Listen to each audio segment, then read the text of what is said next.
મિત્રો, હું હર્ષાબેન કટકિયા. મારી યુટ્યુબ ચેનલમાં આપ સૌનું સ્વાગત છે. જય બાબા સ્વામી, જય ગુરુદેવ. આજે આપણે બનાવવાના છીએ મિક્સ શાક. એને માટે આજે આપણે મિક્સ શાક બનાવવાના છીએ. પહેલાં આપણે આને સારુંથી ધોઈ અને સુધારી લઈએ. આજે આપણે શાક બનાવીશું ને, એમાં ઢોકળી મૂકવાની છે. આપણે થોડીક એવી મેથી સુધારી છે એને માટે, અને એને આપણે પાણીમાં ધોઈ અને નાખી દેવાની છે. જોઈ શકો છો. હવે એની અંદર આપણે થોડોક એવો ઘઉંનો લોટ નાખવાનો છે, એક વાટકી જેટલો, અને 4-5 ચમચી ચણાનો લોટ. બહુ નથી નાખવાનું. સ્વાદ મુજબ મીઠું, આદુ મરચાં લસણની પેસ્ટ 2 ચમચી,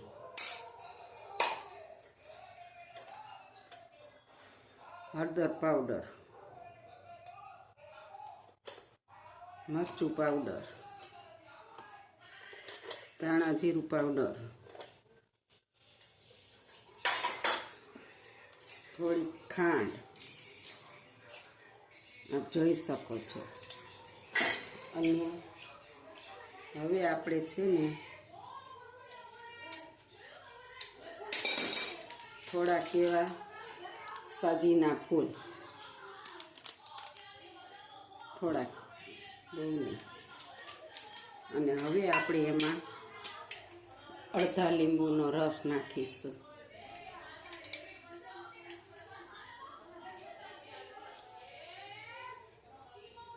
અને હવે આપણે આને મિક્સ કરીને લોટ બાંધી લેવાનો. આપણે આને મિક્સ કરી દઈશું અસલથીને, અને આની આપણે કણક બાંધવાની છે.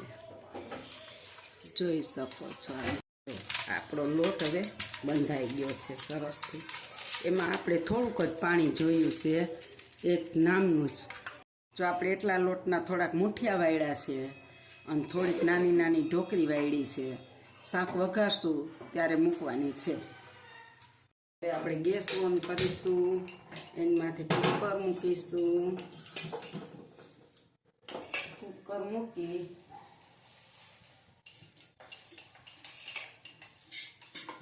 હવે આપણે એમાં તેલ નાખીશું. આપણું પાવડું છે ને બહુ મોટું છે હો.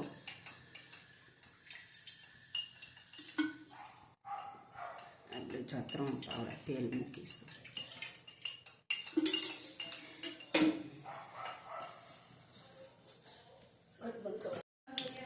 હાલો મિત્રો, હવે આપણે નાખીશું આમાં વઘાર માટે 1 ચમચી જીરું, 1 ચમચી રાઈ. હવે નાખીશું 3 થી 4 આપણે લવિંગ. લવિંગ તીખા, 1 બાદિયું, 2 તજના ટુકડા, અને આ છે જાવંત્રી, અને આ છે આપણે ઓલું કઢી પત્તા.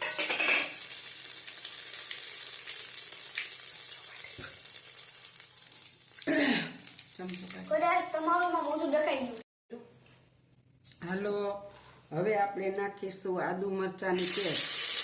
આદુ મરચાં લસણને ત્રણેયની ભેગી 2 ચમચી નાખી દીધી આપણે.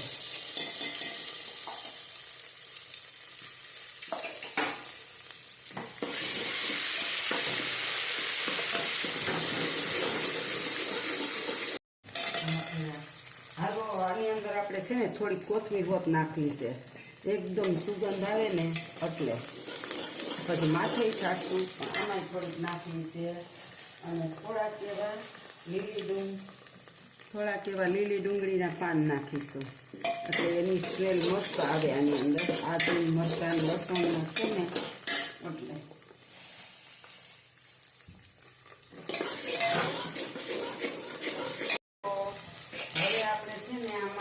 ટમેટા નાખી દેશું. 3 ટમેટા છે ને એ નાખ્યા. હવે આપણે આની અંદર મસાલો પલાળવાનો છે. નિમક, આ હળદર પાવડર,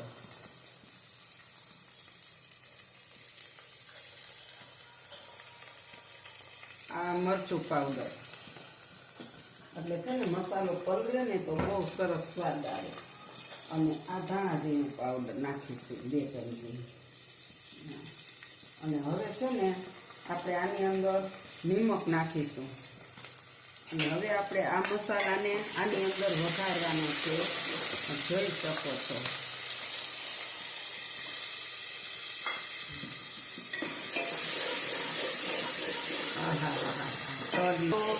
જો આપણો આ બધું સફરી ગયું છે ને હવે આપણે આની અંદર શાક નાખવાનું છે. આ બધી શાક આપણે સુધાર્યું છે ને એ અંદર હવે આપણે નાખી દઈશું.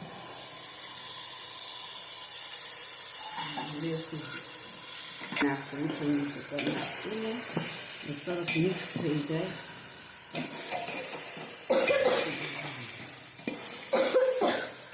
હાલો, હવે આપણે આમાં 1 થી 1.5 ચમચી જેટલી ખાંડ નાખીશું. ટમેટા નાખ્યા છે ને 3 થી 4, એટલે એનું બેલેન્સ કરવા માટે એટલી આપણે ખાંડ નાખી દીધી.